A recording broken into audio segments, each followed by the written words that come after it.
Всем привет! Привет. Сегодня мы хотим затронуть такой денежный вопрос.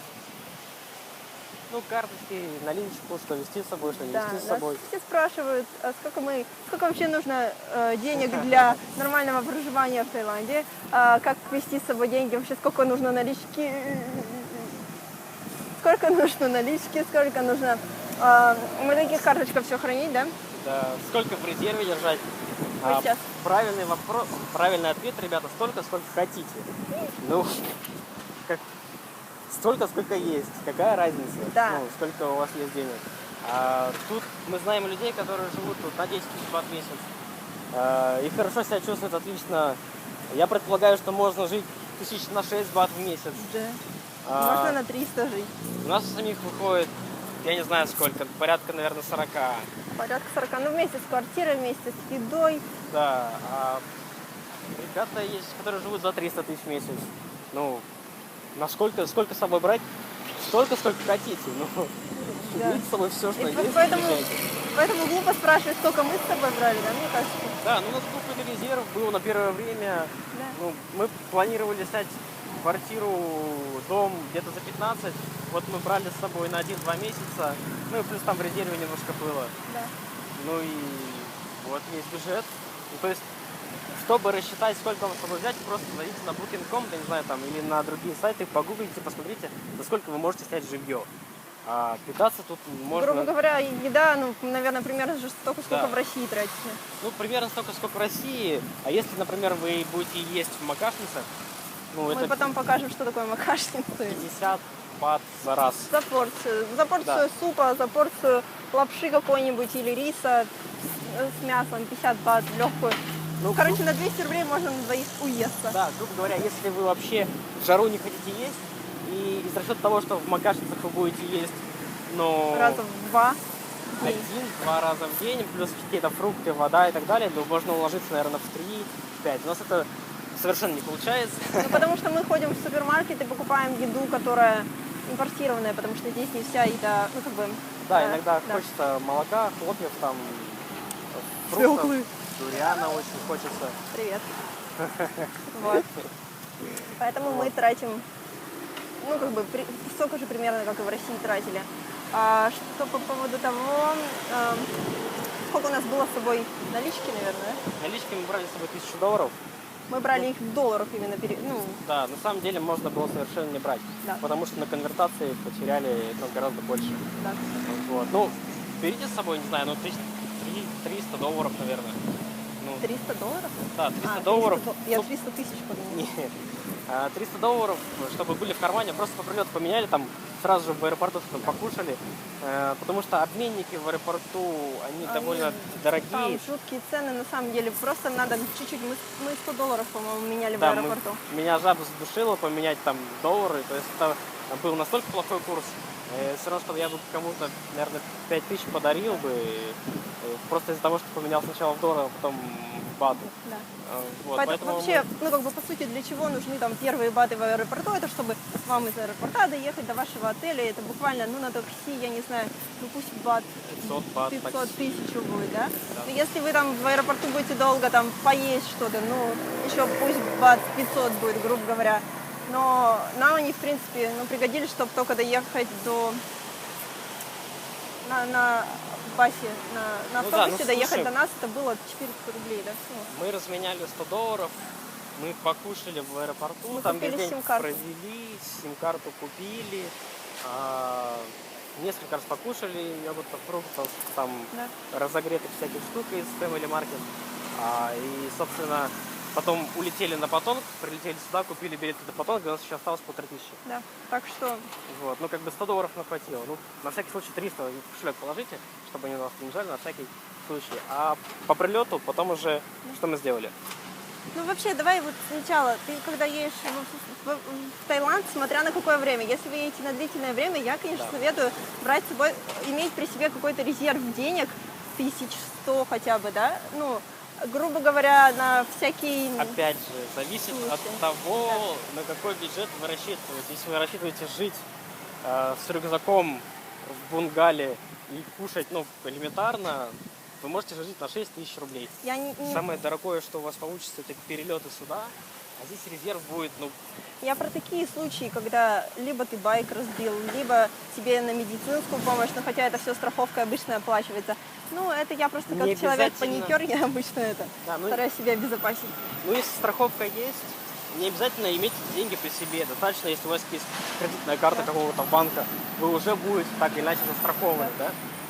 Ну, если вам Где-то в залог да, оставить придется что-то. обмазаться кого-то там, и карточкой расплатиться. Вот, поэтому, ну, кредитку просто имейте с собой, если у вас денег нет. И нормально. Мы еще в очередной раз скажем, 1 бат это примерно 1 рубль, может чуть больше. Примерно, да. Но когда вы конвертируете, мы снимаем примерно 20 тысяч налички в банке, и у нас это выходит 21,5.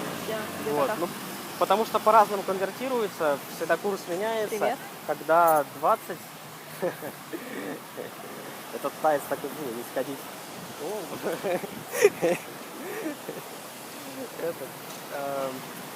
Он меня сбил. Короче, Важно иметь, наверное, при себе карточки разных банков. да, чтобы на случай чего, если одну заблокировали, у вас всегда есть другая, там, вы можете между ними перекинуть деньги. Ну и плюс вы можете беспроцентно в любом супермаркете расплачиваться карточкой, так же, как и в России, везде, где принимают карты. Но некоторые берут 3%, это такие частные конторки, но это просто за обслуживание перевода. И наличка, конечно же, нужна, потому что вы на любой рынок придете, вы не сможете расплатиться карточкой, соответственно. Ну, Макашница вас тоже карточку не возьмет. Да, поэтому наличка там хотя бы там 1000 рублей, 1000 бат пусть будет, там покушать хватит. Вот. Что касается карточек вообще, у нас с собой карточки разных банков, потому что, и при том, что каждый банк, мы предупреждали о том, что мы едем путешествовать по Азии, чтобы нас не заблокировали карты, потому что разблокировать их будет очень сложно. Да, ну надо помнить там пароли всякие, явки, надо звонить в Москву, звонить по междугородке, ну... Это не очень удобно. Поэтому у нас с собой вообще есть карты Тинькофф банка, дебетовые, Альфа-банка, Яндекс.Деньги, Сбербанка. Ну и все, по-моему. Все, по-моему, да. Да. То есть, как бы, деньги по работе нам переводят на эти карточки. Мы, соответственно, либо расплачиваемся ими напрямую в супермаркетах, либо снимаем их в банках. Про съем денег в банках мы еще ни разу не снимали наличку в банкоматах, Да. потому что все банкоматы берут, почти все, есть какой-то банкомат, я не помню сейчас точно название, берут комиссию в 150 бат, по-моему, Да. фиксированную. И плюс еще какая-то комиссия за переконвертацию. То есть, ну и вообще, как мы читали, что в банкоматах, в принципе, не очень безопасно снимать деньги. Ровно как и расплачиваться в кафешках. Да.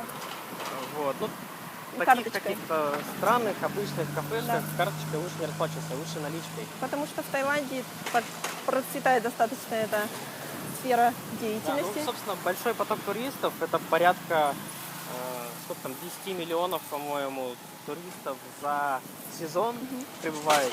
Ну, соответственно, представьте, какой большой денежный поток идет на Пхукет, да, там, например, именно в это место. И, ну, это просто вот люди вот так проходят, и нет ничего сложного в том, что карточку откатали там, и потом сняли. То есть мошенничество с карточками, оно как таковое есть, но мы с ним не сталкивались, так как мы в основном карточками расплачиваемся, ну, в Big C, в больших, не скажу, что фешенебельных, а, ну, таких официальных, неофициальных, как В сказать. магазинах. Ну, в магазинах значит, таких да, крупных супермаркетах. сетях. Вот. По поводу съема денег. Мы всегда снимаем деньги напрямую в банке. Как это происходит? Мы приезжаем, обычно у нас Бангкок-банк, да? Мы Да, в приезжаем в Бангкок-банк Бангкок-банк, подходим к девочкам, к операционисткам и говорим, что мы хотим сделать кэш-адванс. Кэш-адванс – это услуга, когда вам по паспорту с карточки снимают деньги. То есть вам нужно паспорт, карточка, все. Они делают скан карточки и паспорта, вы подписываете, ставите подписи. Единственное, что они очень часто говорят, что типа, ну, идите в ATM, в банкомат, снимите там деньги. Как обычно я отмазываюсь, я говорю, что я не помню пин-кода, ну вот какие-то такие вещи. И спокойно мне производят выдачу денег. Но единственное, что снимать, конечно, лучше деньги там, начиная от 5000 и дальше, чтобы это Да. была не сильно большая комиссия. Да, ну, по-моему, комиссия при кэш-адвансе и быть не должно. Вот, ну, по крайней мере, в статусе платежей это никак не отображается в банке. Если вы будете через банкомат снимать, там отдельно будет написано комиссия 150 бат. Вот, здесь такого нету, и поэтому как бы не отследить это дело там. Но тут есть в комиссия, нет. основном комиссия идет от самого банка. То есть если у вас банк за снятие денег не в его банкомате и не в Да. банкоматах партнера снимает какую-то комиссию, то, соответственно, здесь она будет. Плюс комиссия за конвертацию в доллары и потом в рубли. Да. Ну, то есть, то же самое, наверное, что в банкомате, то минус 150 бат. Ну, я думаю, что да. То есть опыта в банкомате съема у нас нет. Ну и как-то не хочется. Лучше съездить в отделение офиса, Да. снять сразу денег на месяц, ну и дальше их тратить. Вот. А если вы хотите расплачиваться с карточкой, то есть самый выгодный, наверное, способ здесь оплаты — это карточка, потому что комиссии не снимаются, и конвертация получается практически один в один. Ну, Вот грубо не говоря, знаю, на почему-то 50 рублей там с 1-2 рубля. 800 тысяч на 50 рублей Да. не получается.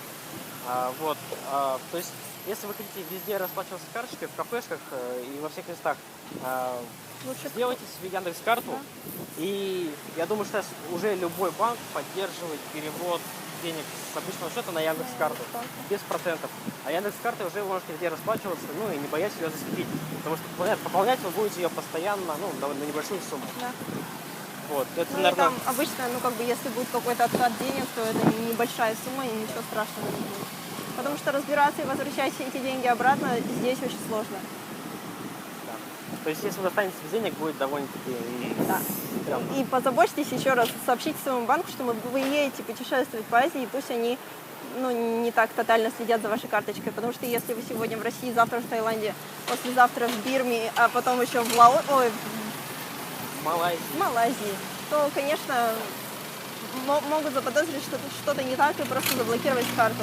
И на всякий случай обязательно помните свое кодовое слово от банковских карт. Сходите прямо в банк, разберитесь с этими вопросами. Да? Вот, я думаю, что мы в основном рассказали про денежные вопросы, да? Да. То есть на этом тему, собственно, можно закрыть. Да. И вы можете нам задавать вопрос, только, пожалуйста, не спрашивайте, сколько с собой денег брать на месяц, потому что это сугубо Столько, индивидуально. сколько хотите. Да. Сколько у вас есть? Ну, каждый живет по своим запросам. Вот. То есть мы не можем сказать, что меньше 40 тысяч тут делать нечего, тут вообще Да. не проживешь. Тут можно и вообще, в принципе, наверное, без денег жить. Я думаю, да, под пальмой, в палатке. Пошел, сорвал манго, пошел, сорвал кокос, пошел, крабиков наловил с ракушками, у рыбаков там рыбу остатки выбросил и покушал. Так что, если вы еще думаете, сможете ли осилить путешествие, купите просто билет, возьмите портфель и приедете Езжайте. сюда, да. Что с собой брать и что не брать с собой в путешествие, мы расскажем в следующих видео, потому что этот вопрос тоже обычно всех интересует. Задавайте нам вопросы, еще раз скажу, оставляйте комментарии, ставьте лайки, подписывайтесь на наш канал, потому что мы сейчас выкладываем видео, касающиеся Таиланда, и постараемся ответить на все ваши вопросы. Большое спасибо вам за просмотр и всем пока!